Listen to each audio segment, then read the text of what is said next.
It all started on a Thursday night, staring into a glass of dirty dishwater and the last line of a poem. That poem was about him. Actually, all my poems were about him. I didn't even know his name. I'd just written M on the back cover of my notebook, M. For Mark, every time he sat at that table, with every sip of his coffee, with every glance out the window, that broken recorder in my heart would start again, and another line would fall into my notebook. That night felt different. There was an energy in the club, or maybe it was just me. I took out my notebook. I was writing the fourth poem titled M. Just then, a noise came from the other end of the bar. Instinctively, I jumped up from my seat, but in that moment, I did something I shouldn't have. I bumped into my bag hanging. On the edge of the table, and everything inside, all my shame, all my secret love spilled onto the floor, my pens, my keys, old tickets, and my notebook, that dark purple leather-bound notebook. It fell to the ground and opened right at his feet. I froze, my breath caught. It felt like all the oxygen had suddenly been sucked out of the world. At his expression, but what was truly shocking wasn't what I expected to see on his face, but watching him bend down and gently begin gathering the pages, with slow movements, as if touching something precious. He neatly collected each paper. Then he stood up. His eyes were on the pages. Was he reading them? I wanted to beg him not to. Wanted to scream, to run, to disappear. Then he walked toward me. He held out the notebook to me, and I heard his voice for the first time. It was warmer, softer, deeper than I expected. "They're beautiful," he said. I stood frozen. I'm sorry. "I'm Leo. I work here," I stammered. Smiling, he said, "I'm Mark. I come here every Thursday. I've noticed your poetry for a while, but I didn't expect it to be this good." That's when everything changed. But I hadn't seen that photo in his studio yet. I was still unaware of how my past was connected to him. I spent that night talking with him for hours. He told me about how he loved to paint, his favorite colors, the summers he spent in Italy. Every word felt more real, more poignant than those poems in my notebook. And I just listened. That terrible, icy loneliness inside me was gradually being replaced by a warm, thrilling hope. As he left, he handed me a small piece of paper with a phone number written on it. "If you want, I'd love to read your poems. Or we can just talk," he said. The next day, while I was still clutching that paper, my phone vibrated. A photo, an unfinished portrait on a canvas, and that portrait was me. Blurry, fuzzy, but still me. As the caption read, "This is how I see you." My eyes filled with tears. In that moment, I understood. This wasn't just a crush, so it was mutual attraction. We texted every day for a week. Then he invited me to his studio. The weather was cloudy outside, looked like rain. With every step to his address, my past was slowing me down. I thought of Alex, how he told me I'll never leave you, and how 2 weeks later he packed all his things and left. Could Mark ... be different? When I arrived at his studio door, I tried to steady my breathing. The door was slightly ajar. Music was playing inside.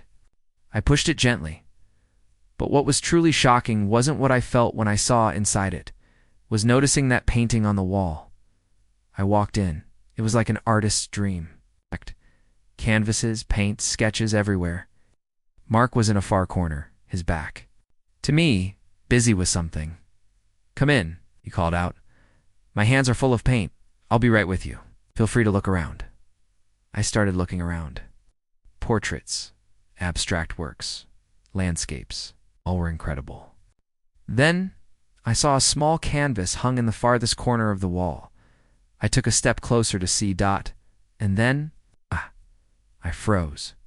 My breath caught. My legs went weak.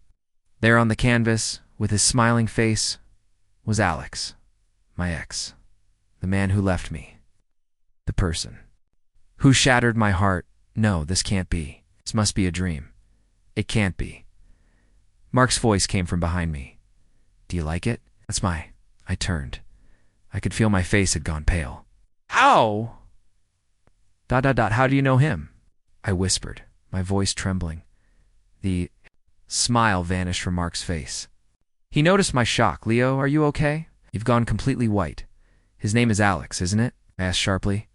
Mark looked both surprised and slightly worried. "Why, he's Alex, my cousin." How do you know him?" The oxygen in the room seemed to have vanished. Cousins. Mark was Alex's cousin. My world was crumbling around me. All those beautiful feelings, that hope, that warmth, were replaced by an icy sense of betrayal. Was this a game? Had Alex sent him to watch me? Were they making fun of me? "Leo, please, say something. What's going on?" Mark approached, reaching out his hand. I instinctively pulled back. "Don't touch me," I shouted. My voice was so harsh that we both froze in surprise. "Leo, what happened? Please talk to me." Tears filled my eyes. Anger, shame, and deep pain were eating me alive. Alex. Alex is my ex," I began with difficulty. "He left me with just a note. He ruined my life." The expression on Mark's face completely changed. Shock, then deep sorrow. And then something else. "Regret, guilt," Leo, he said, his voice almost a whisper and deadly serious. "I didn't know." "That, Alex, Alex doesn't get along well with our family. I know very little about him. Please believe me." I wanted to believe him. But the poison of my past left a bitter taste in my mouth. "Why?" I asked, my voice broken. "Why are you doing this to me? Is this some kind of joke?" "No, Leo, never. There isn't the slightest insincerity in my feelings for you. This is just a terrible coincidence." Just then, the phone on Mark's desk rang. A name glowed on the screen. We both looked at it. The caller was Alex. Mark looked at me and I stared at the phone. That brief moment felt like an hour. Mark reached for the phone. Just as his finger was about to decline the call, my body seemed to move on its own. I snatched the phone from his hand and answered the call. With a trembling voice, I shouted, "Into the phone. Enough, Alex. Leave us alone." The voice on the phone responded with a deep sigh. "Leo?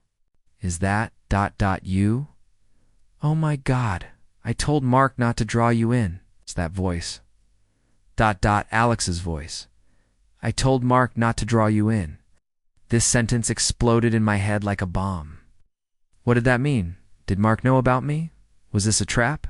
I held the phone out to Mark. His face had gone pale, his eyes wide open. "Leo, please give me the phone," he pleaded. "I can explain this to you, to me." I screamed, my voice cracking. "You knew who I was. Then why? Why did you do this?" Tears welled in Mark's eyes. "No, Leo, it's not like that. Alex did tell me about you. Yes. But I didn't know you were Leo until I saw that notebook. I was waiting for the right time to tell you, I swear." I dropped the phone into Mark's palms and collapsed where I stood. My tears had become an unstoppable flood. All that past pain. All that abandonment. And now this suspicion of betrayal. It was all piling up. Mark hung up and knelt beside me.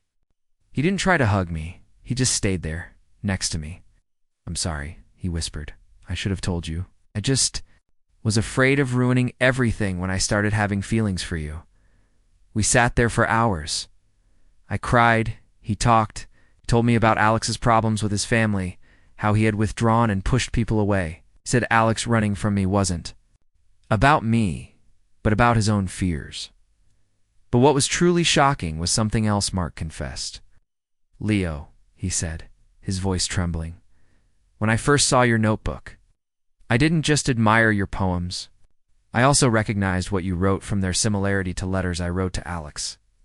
I looked up. "What?" "I also wrote him letters at one point. I was looking for a way to reach him, just like you. That's why I was so drawn to you. We were both chasing the same ghost without knowing it." This confession extinguished the anger inside me all at once, was replaced by a deep, complex sadness. We were both trying to escape Alex's ghost. Mark was trying to reconnect with him. While I was trying to free myself from his memories, I didn't leave the studio that night.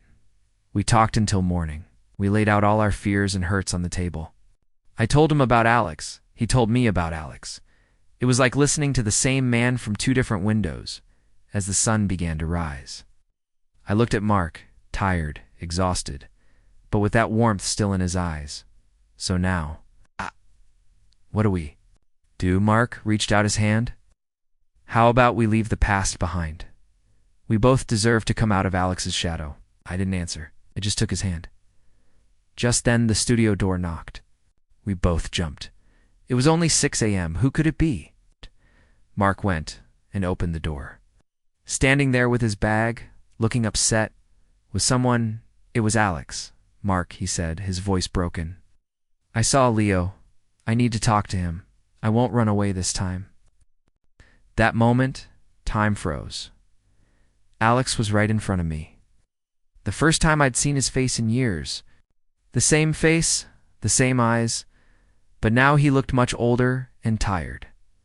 Instinctively, I recoiled. Mark immediately stepped between us. Alex, this isn't a good idea. Please go. No, Alex insisted, his eyes fixed on me. Leo, please, just one chance. I want to explain everything to you. My heart was pounding in my ears. I wanted to run. But part of me thought maybe Mark was right. Maybe I really needed closure. I took a deep breath. Hey. I said, my voice surprisingly strong. You have 5 minutes. The three of us sat in Mark's studio. Alex told me why he ran away. The pressure from his family, his own identity crisis, his fear of what he felt for me. It all poured out of him. He said he loved me, but felt crushed under that love. I ran away to avoid hurting. You, he said, his eyes filled with tears. But now I understand that I hurt you most by doing that. As I listened to him, something interesting happened. The old pain inside me gradually gave way to a kind of sad acceptance. I was still angry with him, yes. But that anger was no longer. A poison eating away at MIT had become just a memory. Then I turned to look at Mark. He hadn't said a single word throughout this process. When I saw the expression on his face, I understood everything. He knew this confrontation was necessary for my healing. Maybe he had even called Alex and told him to come here. After Alex left, I asked Mark, "Did you plan this?" "No," he said. But when he called, I talked to him. I told him he needed to come here, that you needed to heal, that we both needed to heal. In that moment, I realized that Mark hadn't just fallen in love with me. He truly understood me. He saw my broken pieces and gave me space to mend them. I walked toward him, and for the first time in my life, completely fearlessly, I kissed him. This kiss was different from the others. It was free from the shadow of the past, a pure promise of the future. Months later, I was going through my old notebook in Mark's studio. I didn't need it anymore. I was hanging my new poems on the wall. Next to the portrait Mark had painted of me, just then, the door knocked. It was a courier with boxers. "For Leo," he said. I opened the boxes. Inside were a letter from a publishing house and a book. On the cover were my poem and Mark's portrait of me. The letter said, "Dear Leo, your manuscript poems from Scars has been accepted for publication. Your readers say these poems will touch their own scars too." Then a second box arrived. A small note inside. "You're as beautiful as your poems." "Yes, I want to hear you say that." Mark, I opened the box. Inside was a perfect ring resembling the portrait Mark had painted. When I put that ring on my finger, for the first time in my life, I felt completely safe. Our scars weren't memories that weakened us, but threads that connected us. Mark came to my side and took my hand. "See," he said, "sometimes the darkest stories become the most beautiful poems." And in that moment, I understood that love isn't someone pretending you've never been hurt. It's knowing how to love you with your scars.